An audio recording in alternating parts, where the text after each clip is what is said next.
Allez, bonjour à tous, c'est Matt. On se retrouve aujourd'hui pour notre vidéo du jour. J'espère que vous allez bien. On a une belle semaine, enfin un beau début de semaine, parce que ce n'est en réalité que le début de la bougie. Souvenez-vous toujours ce que je vous dis. Ce qui nous intéresse, c'est absolument la clôture, parce que on avait exactement la même chose à l'époque quand on était ici. Donc on a actuellement un avalement à la baisse. Je vais réenlever les dessins pour que vous voyez mieux. En réalité, c'est plus un range qu'autre chose, malheureusement. J'étais très bullish quant au fait de casser à la hausse semaine dernière. Bon, on décide de réavaler. Ma foi, c'est pas de chance. En réalité, c'est un range. On va le voir en H4 notamment. Peut-être que cette news a malheureusement aidé à pousser le marché vers le bas. On a le gouvernement américain qui a saisi à l'époque plus de 30 000 bitcoins. Donc ça vaut quand même un peu plus de 2 milliards à l'époque de Silk Road, qui les a transférés sur Coinbase donc pour les vendre et en finir avec cette histoire. Et donc ça a sans doute joué un petit peu aussi dans ce FUD qu'on a actuellement sur le marché. Donc ça vend. Bon, on n'est pas à 50 000 non plus, mais ça a effectivement vendu, on a eu un beau dump. On va le voir sur le H4, on l'a fait un petit moins 10%, quelque chose comme ça, moins 10%, moins 10,4%. Mais effectivement, quand on regarde en H4 Bitcoin, et bien en fait on est à nouveau dans le Vegas H4, on est dans un range, on voit très bien le bottom à 60 700 et puis la borne haute à plus de 70 000. On est repassé en dessous de l'ancien ATH 2021. Donc moi j'aimerais vraiment qu'on reprenne ce niveau pour être à nouveau extrêmement bullish. En plus c'est une résistance naturelle.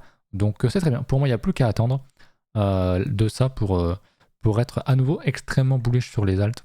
Et sur Bitcoin bien sûr, mais vous savez que ce qui m'intéresse personnellement ce sont plutôt les alts que BTC. Si on regarde à nouveau notre indicateur du CVD pour comparer un petit peu la pression à l'achat de la vente, et ben on a à nouveau, encore une fois, on fait un large plus bas sur le CVD. Ok, ici j'en avais parlé sur Twitter. Donc grosse pression à la vente, énorme pression à la vente des orders market. Ok, donc potentiellement plutôt des gens qui paniquent. Alors que bah, en fait le cours ne tombe pas, ne fait pas de plus bas de ce niveau-là. On en est même très loin. Donc il y a des gens qui achètent en limite, qui rachètent la peur, exactement comme ce qu'on avait ici, comme ce qu'on avait ici. Donc il n'y a plus qu'à attendre. Je pense que c'est quand même assez bénéfique. On est dans un range, encore une fois, souvenez-vous, les ranges sont faits pour faire peur aux gens, pour faire FOMO les gens à l'achat, à la vente, et tout simplement pour leur faire n'importe quoi, utiliser du levier, prendre leur thune et repartir en tendance derrière. Seconde info, on a également le funding qui est extrêmement bas, qui a quand même été bien purgé. Pour le coup, on l'a vraiment purgé, 0,01%. Il y a quelques jours, on a quand même atteint les 0,05, c'était énorme. On était quasiment sur les plus hauts, souvenez-vous, c'était ce que je vous disais. C'était un peu mon seul point négatif. Bon, bah, on l'a purgé. Au final, on est toujours dans un range. Donc pour moi, la tendance de fond reste haussière. On doit plutôt chercher des achats, sauf si vraiment on va beaucoup plus bas. Si on casse les 60 000, pour moi, on ira sans doute chercher les 50 et quelques. Mais pour l'instant, il n'y a pas de raison. On est extrêmement haussier, avec, je dirais, quand même quelques signaux comment dire, de survente, même si j'aime pas trop ce terme-là. Mais voilà, on voit que ça vend quand même beaucoup. Il y a une grosse pression à la vente grâce au CVD. On voit qu'on a un funding qui est quand même très très bas. On a quand même bien liquidé tout ça, donc j'estime que c'est une plutôt bonne chose. Je voulais faire le point également au niveau de l'Open Interest global. Open Interest global, voir un petit peu ce que ça donne. On va se remettre en H4. Donc c'est celui du dessous qui nous intéresse. Globalement, on a quand même bien vendu aussi. On a 12%, c'est quand même pas mal. Ok, on a quand même bien essoré le marché. On revient sur des niveaux de support d'ailleurs ici au niveau de l'Open Interest. Donc il y a quand même pas mal de... Il y a toujours beaucoup de monde dans le marché et je pense que de toute façon, dans un marché sain, dans un marché organique qui monte, qui donc intéresse de plus en plus de gens, on a un Open Interest qui va ne faire que des attaches sur attache, exactement comme le cours du Bitcoin, mais prendre des moins 10, des moins 20, des moins 30 et peut-être davantage sur l'Open Interest, c'est quand même une très bonne chose. Il faut nettoyer le marché, il faut nettoyer ceux qui sont en position, ceux qui sont surexposés, notamment en levier, et c'est quelque chose d'absolument sain. Dernière chose sur Bitcoin au niveau des ETF, ça charge, globalement on l'avait vu fin de semaine dernière, on avait quand même quelques centaines de millions qui rentraient. On a eu un petit peu d'outflow, 85 millions, rien, honnêtement c'est pas grand chose, quasi compensé le lendemain par plus 40. Et quand on regarde le graphique, bon bah voilà, globalement on est quand même très très haut, on revient quasiment au top, donc pas de quoi s'inquiéter. Les institutionnels sont toujours là et ça m'étonnerait qu'ils partent aussi vite, honnêtement. Qu'est-ce que je voulais vous montrer? Alors il faudrait que je retrouve le bon graphe. Le problème c'est que j'en ai tellement, c'est que ça devient très très compliqué. Je voulais vous montrer le graphique, vous savez, avec tous les... Comment ça s'appelle? Tous tous les fundings là, mais je sais plus où c'est que je l'ai foutu. Et j'ai tellement de merde, ça doit être ça. Voilà. On voit que autant sur Bitcoin qui est la première ligne, que sur toutes les alts derrière, on est à nouveau vraiment dans le vert, on est à nouveau très bas. Là où il y a le plus de funding, c'est actuellement sur le PEP, sur le 1000 PEP. Donc bon, il n'y a pas grand chose. Et on a quand même à nouveau bien purgé, exactement comme la dernière fois ici. Grosse purge, à nouveau beaucoup de gens qui sont intéressés sur le marché, qui sont positionnés sur le marché. Boum, grosse purge. Et à mon avis, on va être prêt pour repartir. Si on dézoome sur 3 mois, ouais, on voit bien qu'on avait vraiment un trop gros intérêt sur le marché, trop de levier. Alors ça ne dit pas plus à la hausse ou plus à la baisse. Évidemment, comme j'ai déjà expliqué, les gens sont beaucoup plus enclins à acheter sur le marché, notamment un marché qui est extrêmement haussier. Et pour autant, ça n'empêche pas des gens de se faire liquider en étant short. Mais voilà, on avait à nouveau une surexposition. Hop, on renettoie, c'est une très très bonne chose, je trouve. Donc voilà, le marché a été purifié. Est-ce qu'il a besoin d'être purifié davantage? Je ne sais pas, le temps nous le dira.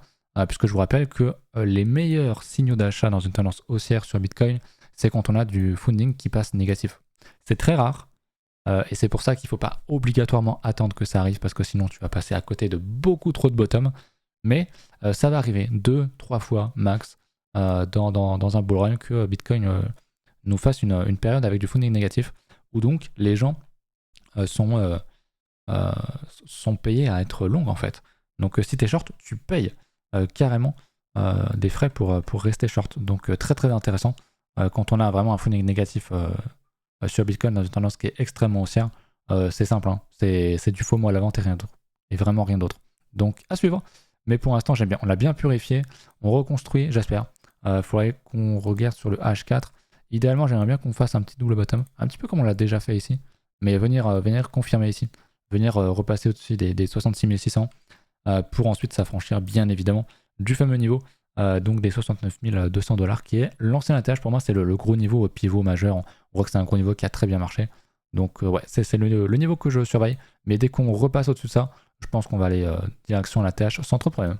Maintenant, peut-être qu'on a besoin de purger, d'aller plus bas. Je vous le dis souvent, on pourrait, pourquoi pas, sell the news, le halving, les ETF, etc., purger davantage, instaurer la peur, mais une peur profonde. Pas juste à moins 10%, pas juste une bougie qui avale à la baisse en hebdomadaire, mais plutôt 2, peut-être 3, comme on l'a déjà fait dans le passé, c'est tout à fait possible. Et auquel cas, je viserais plutôt un 52 000 $ sur Bitcoin. Je pense pas qu'on aille beaucoup plus bas. Je sais qu'il y a encore des gens qui pensent qu'on va aller chercher les 30K, qu'on va peut-être même aller chercher les 40K. Honnêtement, je n'y crois pas du tout. Le marché est beaucoup trop puissant pour ça. Donc on attend, mais actuellement c'est effectivement un range. Voilà pour Bitcoin, pas grand chose d'autre à ajouter. On va passer aux alts, et si jamais vous êtes intéressé pour acheter des alts ou même pour trader le Bitcoin d'ailleurs, je vous réinvite à passer par mon lien BingX. Vous avez pas mal de bonus pour ceux qui font notamment du volume. Vous pouvez gagner jusqu'à 11 000 $, donc n'hésitez pas. Ou alors via le second lien, puisqu'il y a deux promos en ce moment de campagne, vous pouvez tirer comment est-ce qu'ils appellent ça, une petite roulette pour gagner quand même 1800 balles. Donc c'est quand même pas mal. D'ailleurs, il y aura un concours qui va arriver. Faut que je vois ça avec eux. Mais normalement, je pourrais vous offrir un petit peu d'USDT. Donc je vous en reparlerai peut-être dimanche, là où il y a le plus de monde qui regarde les vidéos en général. Voilà. Au niveau des alts, du coup, je voulais absolument faire le point sur Ether Bitcoin. Donc la paire Ethereum face à Bitcoin. On est très très bas. On est dans un gros range comme on le voit. Je ne sais pas si c'est clair. Dites-moi si c'est clair pour vous ce graphique là ou pas. Je vais enlever le rose peut-être parce que ça commence à faire un peu trop, je pense. Mais alors c'est pas ce que je voulais faire. Hop, voilà. On a un beau range, ok, on est dans la partie basse. Pour moi, tout ça, ça s'achète. Et si malgré tout, on va encore plus bas, ça s'achètera encore plus. J'avais fait cette blague, hein, si jamais on reteste ici, c'est un emprunt à la banque plus hypothèque de la maison, c'est évidemment une blague. Mais pour moi, si toutes ces zones-là, c'est vraiment, il faut vraiment se focus sur l'achat d'alt, que ce soit en DCA, qu'il faut prendre son temps ou pas. Pour moi, c'est les dernières occasions pour prendre les meilleurs achats sur les alts. Le dernier gros bottom qu'on va avoir, parce qu'on a eu déjà de belles structures, on a eu de beaux momentum, on est sur des phases de retest, il y a des alts qui ne sont pas encore énormément partis. C'est les dernières occasions avant de passer vraiment, à mon avis, en phase totalement euphorique et parabolique. On est très bas, donc Ether ne domine pas face à Bitcoin, et ça va pas durer parce que dans un bull run, Ether domine Bitcoin. Ok, on le voit, on l'a vu ici en 2017, le cycle où je suis arrivé. extrêmement puissant Bitcoin. On le voit en 2020, 2021, extrêmement puissant Ethereum, pardon. Et là, on est encore toujours très faible. Donc moi, je pense qu'on va potentiellement... je pense vraiment qu'on peut aller faire un plus haut de ce niveau-là. On verra si effectivement on le fait oui ou non. Faire un plus haut que 2017, je ne sais pas. Mais je pense vraiment que Ether peut être beaucoup plus fort que ça. Et ouais, quand on va casser le niveau, j'ai mon curseur là, les 0,06, je pense qu'on va vraiment amorcer une très très belle alt season. Bien plus que ce qu'on a connu actuellement, parce que pour moi actuellement on n'a rien fait. On a évidemment des gros mouvements. Bitcoin qui a bougé, Ethereum qui a bougé, Solana, bref, les grosses caps majoritairement qui ont bougé, notamment sur l'IA. Mais le reste, pas tant que ça. Même si ça reste très volatile, on n'a pas encore connu d'énormes phases d'expansion et d'euphorie, comme je l'ai dit. Et on aura largement l'occasion de le préparer et de le voir venir quand on va casser ce niveau-là. Mais en attendant, on est en dessous de ce niveau-là. Donc pour moi, ça me semble être tout à fait pertinent de chercher à acheter des alts sur ce genre de niveau. Et Ether, hein, d'ailleurs, qui est encore faible, évidemment, par rapport à Bitcoin, on le voit, si on compare les deux H4, Ether est quand même très bas, beaucoup plus proche de son bottom, et surtout, il n'avait pas, on le voit ici, on était sur une belle résistance. Bitcoin est allé quand même beaucoup plus haut dans son retracement. Ether est quand même assez faible, mais ça reste très bien. Honnêtement, ça reste très très bien. J'aime beaucoup ce que je vois. On a une grosse résistance ici. Un grand classique, hein, c'est un niveau qui va casser assez facilement. Sauf que avant d'aller le casser, qu'est-ce qu'on fait? On prend les stop loss ici, on prend les stop loss ici, on voit qu'on l'a cassé tout juste.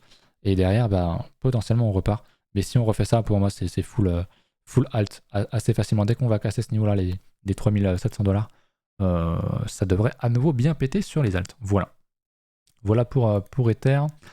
Au niveau de la dominance, ça va être globalement pareil. Bitcoin reprend la dominance si on regarde un petit peu en daily, mais en réalité, c'est plus un range qu'autre chose. Ok, on a vraiment à nouveau un range dans un range comme ceci. Si on se met en hebdomadaire, bien sûr, on reconnaît bien le range entre les 51% et les 55% de dominance pour Bitcoin sur le marché crypto. Mais en réalité, là, il ne se passe rien depuis un bon mois, depuis quelques mois même d'ailleurs. Donc on est en attente. C'est-à-dire que à la fois Bitcoin domine, il y a des phases où il domine, et puis il y a des phases où il se fait dominer par les alts. Donc en fait, ça fait que c'est un sacré range. Et il n'y a rien. Encore une fois, ça va se voir là-dessus quand on aura une tendance réellement haussière, une euphorie de marché, une alt season, un bull run, appelez ça comme vous voulez. Ça va se terminer comme ça. Par Bitcoin qui perd de l'intérêt, qui perd de la dominance. Ce qui ne veut pas dire qu'il va dump. Juste, il sera moins fort que les autres, il montera moins fort que les autres, et ça va se traduire par une baisse de la dominance. Pareil, hein, en 2017. 2017, ici, on avait une grosse baisse. 2021, on a une grosse baisse. Là, on n'a encore rien eu. Donc, quand je dis qu'il ne s'est encore rien passé sur le marché, c'est réel. On n'a pas encore connu la phase d'expansion. Je ne sais pas si c'est... comment dire? Pour les nouveaux, je pense que ça va être assez difficile à comprendre, parce que c'est vrai qu'on a eu beaucoup de meme coins qui ont explosé, on a des grosses caps qui ont explosé, mais ça, c'est les prémices du bull run. Et on voit une très grosse congestion ici. Et effectivement, je m'attends à un gros mouvement à la baisse. On va peut-être venir avant ça chercher, faire un dernier coup de semonce par Bitcoin pour aller prendre un petit coup de dominance. Mais je pense que derrière, ça va être un énorme dump. Et 2024-2025 vont être sans doute très très très très beaux. Donc à suivre. Mais effectivement, quand je vois ça, je peux pas être bearish sur le marché. C'est très compliqué. Tout est absolument bullish. Le Total 3, qui est donc l'indice des alts, qui est en fait la capitalisation du marché crypto sans Bitcoin, sans Ether. C'est pareil, on a fait la grosse structure, je vais pas y revenir. On a un dump. Souvenez-vous ce que je vous disais, chaque bougie rouge est en réalité une opportunité d'achat en hebdomadaire. Donc on a fait une belle bougie d'avalement. On est sur du moins 8%, c'est pas énorme, ça s'est quand même traduit par du moins 20, moins 30% sur certaines alts, ce qui est pas mal. Mais on a une résistance que je vais retracer. Peut-être plutôt quelque chose comme ça. On a une belle résistance ici. Donc pareil, on rejette, c'est très bien pour moi, c'est un niveau à aller acheter. Alors peut-être qu'on ira faire un léger plus bas, mais on n'ira pas rechercher le gros support ici. Pour moi, c'est impossible. Ce serait beaucoup trop facile. Et on ne le fait jamais dans une tendance qui est aussi forte. On avait un beau retest ici, on recasse à nouveau, et expansion, et derrière, on va pas revenir monter en mode escalier à chaque fois, revenir rechercher le niveau, remonter, revenir rechercher le niveau. Ça n'arrive pas. Ça, c'est la théorie qu'on vous apprend sur YouTube, mais ça arrive au début d'une tendance. Ça arrive une fois de temps en temps, mais c'est vraiment trop rare. Et le reste du temps, il faut savoir rentrer dès qu'on a quelques bougies rouges. Et voilà. Et zoomer, bien sûr, en daily, choper des niveaux, des ranges qu'on casse, qu'on réintègre, ou des signaux. Par exemple, en H4, ici, on voit bien que le Vegas fonctionne très bien. Ici, on le voit ici, on le refait ici actuellement. Donc oui, pour moi, c'est très intéressant à rentrer actuellement les altcoins. Alors peut-être pas là maintenant tout d'un coup, tout mettre son capital bien sûr, mais faire un dessin et se prêt à racheter un peu plus bas pour pas être troublé psychologiquement et on est très très bien. Donc voilà un petit peu, je vais pas vous montrer le autre, enfin le other, c'est globalement exactement la même chose. Est-ce que j'ai autre chose à vous montrer sur les alts? Pas vraiment, si ce n'est le duel qui a bien pumpé depuis un petit moment. On était rentré là-dedans avec l'école, donc on est sur un bon x2. Et pourtant, il s'est rien passé, et pourtant, il y a quand même x2. C'est ça qui est fou avec ce marché, c'est qu'il est tellement volatile, c'est extrêmement dangereux. Hein. Si tu fais n'importe quoi, tu perds 99% de ton capital extrêmement vite.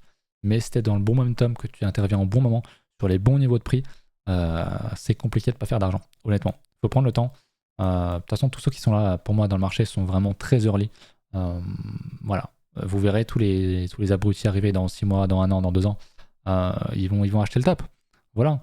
Parce qu'ils n'auront pas su acheter des très rares retests comme on a eu, des très belles structures. Et ça va piquer pour eux. Donc le duel qui refait un plus haut, qui pour moi, il l'a pas encore validé en daily, mais très bien. C'est une des rares alts qui perf en ce moment. J'en ai quelques-unes. Bon là il y a pas mal de verres parce qu'il y a quand même pas mal de regains sur le marché parce que Bitcoin en H4 a eu un petit rebond. Mais globalement, il y a quelques alts quand même qui ont bien tanké. C'est rare, honnêtement. D'ailleurs, j'ai pas regardé au niveau de la dominance sur le H1. On va dézoomer un petit peu. Ouais, le gros range, évidemment. Il y a quelques jours, on avait bien profité sur les alts avec une grosse baisse sur la dominance. Et depuis, on est quand même bien remonté. Donc en fait, c'est ce que je dis. Hein, c'est un coup, les alts dominent. Puis c'est Bitcoin. Puis c'est les alts. Puis c'est Bitcoin. Et en fait, on est sur cette dominance. Hein, si je dézoome, vous voyez très bien qui en fait est un énorme range. Même depuis février. On voit qu'on est tout droit. Il n'y a pas de tendance, il n'y a rien. On s'emmerde sur la dominance, honnêtement, il faut le dire. Mais quand on va la casser, ça va pas faire semblant. Et on est toujours dans ces phases, selon moi, de chargement. Donc il faut charger les alts, tout simplement. Vous m'aviez proposé quelques alts à regarder. On va faire ça tout de suite. Alors, on avait le AKT, qui est donc le Akash sur KuCoin en hebdo. Alors je pense qu'on peut avoir un petit peu plus d'historique. Voilà, sur Gate.io, techniquement. Bon, pareil, très très belle structure qu'on a eue, c'est de l'hebdomadaire. Hein. C'est très rare de voir ce genre en hebdo. Moi, j'adore voir ce genre de structure. Et Akash est une des rares alts à avoir fait une très belle structure, à avoir retesté une fois ici. Et après, boum, on part. Et on voit que là, il y avait des bougies rouges. Est-ce qu'on est revenu rechercher ce niveau-là? Absolument pas. Est-ce qu'on est venu rechercher ce niveau-là? Absolument pas. Est-ce qu'on va maintenant revenir rechercher ce niveau-là? J'ai bien envie de vous dire absolument pas. Alors on s'en rend peut-être pas compte parce que c'est du logarithmique, mais on a déjà pris moins 30%, c'est énorme. Est-ce qu'on va revenir prendre moins 50%? C'est possible, mais il faut être capable de rentrer sans ça. Et de toute façon, Akash est très fort. Moi perso, il ne m'intéresse pas parce qu'il est dans un cycle beaucoup plus avancé que les autres. Il ressemble un peu à un Solana ou même un Ether qui ont déjà vraiment bien explosé. Donc moi ça m'intéresse pas, mais c'est extrêmement haussier. Il y avait de très belles entrées à échoper là-dedans, ou même à la cassure ici. Et après ça, on l'a fait quand même un beau 700%, c'est quand même énorme. Perso, pour de l'investissement, je suis pas du tout intéressé par ça parce que ça a déjà bien surperf et du coup son potentiel est réduit, son potentiel du cycle est réduit parce qu'il a été précoce, précurseur, comme vous voulez. Il va pas refaire un 2500% à partir d'ici. C'est très peu probable. Il y a encore plein d'alts qui sont sur ce genre de retest, qui sont ici, qui sont même encore en train de range là-dedans, et qui sont selon moi beaucoup plus intéressantes que ce truc qui est déjà bien parti. Maintenant, si vous êtes dedans, chapeau, pensez à prendre des TP, à mettre un petit peu sur autre chose, à rotate votre portefeuille, à équilibrer tout ça. À en garder aussi, hein, pourquoi pas. Hein. Ça dépend de votre stratégie. Mais pour l'instant, si je devais rentrer là-dedans, moi, ce serait déjà pour du swing, pour un trade. Pour l'instant, on n'a rien. Que ce soit en daily ou en quoi que ce soit. On commence à arriver sur des niveaux qui me semblent un peu pertinents, mais bon. Pour l'instant, en termes de trade, j'ai pas grand-chose. Est-ce qu'en daily, on pourrait avoir des divs? Il n'y a pas grand-chose. En H4, on pourrait... on a fait une div techniquement pile sur le TD9, mais bon, c'est du H4, donc j'attendrai. J'attendrai encore un petit peu. Peut-être de venir chercher le Vegas Daily qui est ici. Ça pourrait être sympa. Sinon, de structurer quelque chose. De structurer quelque chose comme ça et d'acheter tout simplement. Des structures, on va en faire plein sur les bottoms. Alors pas à chaque fois sur toutes les alts, mais parfois ça va quand même plutôt bien coïncider avec d'autres bottoms, avec du phoning négatif, avec tout un tas de choses. Donc voilà, il faudra être patient. Mais le Akash, moi personnellement, d'un point de vue investissement, ici, ne m'intéresse pas parce que c'est trop tard. Il faut accepter. C'est mon point de vue, bien sûr. Pour moi, il a été très intéressant aussi sur les structures. Mais maintenant, il a déjà fait, comme je dis, depuis l'entrée, 700%, je crois, 800%. Enfin, voilà, faut passer à autre chose. Il y en a encore plein qui n'ont pas eu encore cette expansion. On l'avait ensuite le hot, voilà, qui lui, bah, typiquement, est sur sa phase de retest. On a eu un très beau range, un très beau niveau. On l'a pété, on le reteste. Pour moi, c'était zone. La zone blanche est totalement une zone de retest. Donc pour moi, c'est totalement intéressant parce que si effectivement derrière il perf comme le Akash, eh ben il fait ça. Et est-ce que tu voudras investir ici sur le holo après avoir fait 600%? Bah non, tu avais l'entrée qui était ici. Et actuellement, on a encore la possibilité d'avoir des entrées investissements qui sont très très intéressantes avec un gros potentiel sur des retests de structure ou sur même des créations de structure. Donc ouais, le holo m'intéresse. Alors moi, effectivement, ça m'intéresse dans le sens graphique. Maintenant, je suis déjà bien positionné sur beaucoup d'alts. Je suis plutôt dans les narratives, IA, RWA notamment. Donc quand je dis que ça m'intéresse, théoriquement ça m'intéresse. Je ne vais pas mettre des billets là-dessus parce que j'en ai déjà assez. Mais si c'était quelque chose dans la narrative, si c'était une cap plus petite aussi qui me correspond mieux, très clairement je mettrais des sous là-dedans. Mais c'est pas le cas. Donc c'est bien, c'est très très bien. Le holo est très bien, bien vu. Voilà, écoutez, je pense que c'est à peu près tout. Je réfléchis un petit peu. Je vais regarder un petit peu s'il y a des choses qui pètent aujourd'hui. Oula. Le ENA, je sais pas du tout ce que c'est. Le BGB aussi qui est pas mal. ENA, je sais pas du tout ce que c'est. Pourtant, c'est dans le top 100. Ah oui, d'accord, okay, c'est un truc qui vient d'être listé sur Binance, donc bah, c'est normal du coup. Rien d'anormal là-dessus. On a le BGB qui est pas mal. Hein. Un bon 23%, c'est propre, c'est très très propre. BGB. Ah oui, bah pareil. Hein. En termes d'hebdo, très intéressant. On avait une belle structure ici en 2022, donc fin de bear market. Et puis derrière, boum, il a très vite pété. On l'a fait un très beau range. Il a recassé à nouveau une grosse résistance. On l'a retesté ici. Et puis derrière, boum, boum, boum, boum. Et vous voyez que évidemment, on n'est pas revenu rechercher ce niveau-là. On l'a dumpé et boum, on refait un plus haut. Donc très difficile de rentrer dans une tendance haussière, certes, mais il y a toujours des bonnes opportunités. On va voir en daily s'il y a quelque chose à faire. Bah voilà, exactement ce que je vous disais tout à l'heure. Qu'est-ce qu'on a fait? Un double bottom, on casse, boum, momentum. Aussi simple que ça. Très très bien le BGB, très bon exemple pour le coup. Magnifique. Et il va sur des plus hauts. Donc évidemment là-dedans, tu as un nombre de gens qui doivent FOMO là-dedans qui est absolument phénoménal. Bon, après, il reste pas extrêmement volatile, mais ça reste une grosse cap et ça reste quelque chose qui enchaîne les plus hauts, à l'heure où le marché ne fait pas de plus haut. Donc, c'est forcément très intéressant pour beaucoup. Il y a sans doute de très bons trades à prendre là-dessus, mais des gens qui vont investir ici, pour moi, pour ma stratégie, c'est une énorme connerie, très clairement. Même s'il ira plus haut, parce que le cycle, voilà, n'est pas encore terminé, mais son potentiel est quand même assez réduit. Mais très très bien le BGB, franchement, propre. Ça me donne envie d'aller voir le BNB. Forcément, la concurrence, qui est très fort. On va pas se mentir, il est très proche de son ATH. Il a même buté sur son ATH. Le BNB, quand il va casser, je pense que ça va repartir aussi sur sur une très très bonne explosion. Donc effectivement, à suivre. J'ai failli regarder le FTT comme concurrent, mais du coup, bon, je pense qu'il n'y a plus grand chose à en tirer.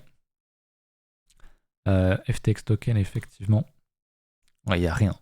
On sait, hein, je ne sais pas s'il y a des gens qui avaient beaucoup perdu dans l'histoire de FTX ou pas. D'ailleurs, il a été condamné à 25 ans de prison, je crois. Je ne sais pas s'il va faire appel. Mais normalement, tout le monde devrait retrouver sa thune. Combien de temps ça va prendre, je ne sais pas exactement. Mais c'est quand même une bonne chose. Ouais, c'était quand même l'occasion d'en parler. Mais bon, on voit évidemment que graphiquement, bah, le truc est mort, ça ressemble à rien, évidemment. Et je pense que le token, enfin, la boîte ne va pas être relancée. Donc le token va disparaître petit à petit, évidemment. Mais bon, c'est toujours spéculé, évidemment, les exchanges le proposent en perp avec du levier pour vous prendre votre thune, sachant pertinemment que ça va tomber à zéro. Je trouve ça très moyen éthiquement, mais bon, ça leur fait de la thune, c'est tout. Voilà, écoutez, c'est à peu près tout. Merci encore pour les retours sur la dernière vidéo. Ça fait toujours extrêmement plaisir. Merci à tous. Vous me mettez de très gentils commentaires, donc c'est très très sympa. Merci à vous pour ça. Je vous rappelle, hein, n'hésitez pas à prendre mon lien BingX. Vous pouvez rejoindre l'école gratuitement également en rejoignant le groupe sur le Discord. Et puis voilà, à la prochaine. Salut.